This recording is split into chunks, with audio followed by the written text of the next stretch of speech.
Darrell Jazz Johnson, Gospel Herald, CitySportsReport.com, and it's my honor to be here with the Reverend Jessie Jackson.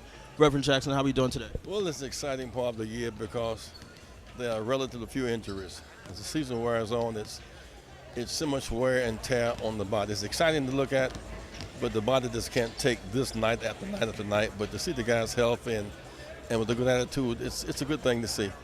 Now, you're a big sports fan. Who are some of the NBA teams and players you grew up watching? Earl Monroe, watching Wilt, Connie Hawkins, Wilt Chamberlain, Bill Russell. I watch all the guys, and many of them were classmates. Watched. At that time, the Philadelphia and New York were producing all the guys in L.A., but the game has become so nationalized now until you don't know where the star's coming from. I mean, that was really kind of before Michael's day. I just wish people could have seen Connie Hawkins at his day. Because Connie really, he was kind of the godfather for the Dr. J era comes after Connie Hawkins. Right. There's nothing like trying to eat and get in one of these Connie Hawkins, Dr. J conversations. So who are some of your favorite players to watch today? Derrick Rose. I watched Derrick in high school. Okay. Since he's about ninth grade, you can tell he had that extra pep in his step. Jabbar they came to the same high school. Chicago keeps on producing some pretty great athletes, particularly basketball players. So this is Gospel Herald. So you had the honor of having one of the greatest men to walk the face of the earth be your mentor. What was Reverend Dr. Martin Luther King Jr. like as a man? First of all, he was a powerful intellectual. He thought thoroughly and deeply.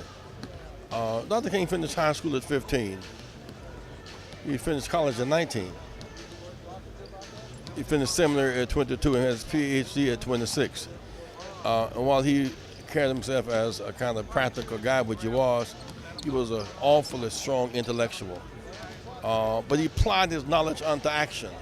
And that's kind of what made him different. Most guys, that kind of education would tend to not be as applied as much as he did. I mean, this guy, he had the Riverside Church, Boston University type education, and yet he was with the garbage workers in Memphis and everything in between. And at the end, he gave it all up, and he wouldn't have had it any other way. I mean, he died with his shoes on, fighting for poor people. And in some sense, that's how we measure character, how we treat the least of these. What was your biggest inspiration in turning to Christ and becoming a man of the Lord? Well, kind of born in the church, grew up in the church. My mother was in the choir, father was a trustee, so it's church orientation. I came onto the full knowledge of Christ as a child in one sense, but then I went to seminary. That's when I was able to see Jesus born, under questionable circumstances, born under death warrant, born poor, went to Egypt as a refugee, came back and never stopped fighting for poor people. His ministry is defined by how you treat the least of these. He's right there in my life.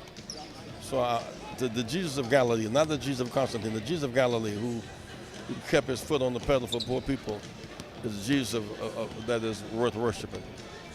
Final question. When is a time in your life when your faith, when your belief in Jesus Christ was most important to you? Well, faith tests keep coming. I mean, faith tests keep on coming, and you have to, live daily. You can anticipate when hardship comes.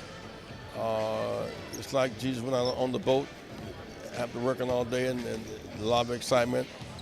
And the storm came suddenly. Many of life's challenges come suddenly, like the storm did. And when the storm comes, that's a faith tester. You can't jump overboard. You can't turn on each other. You got to turn to the master of the ship, because these circumstances are so painful and so traumatic, and they are tests. But it is said, no test, no testimony. Thank you very much.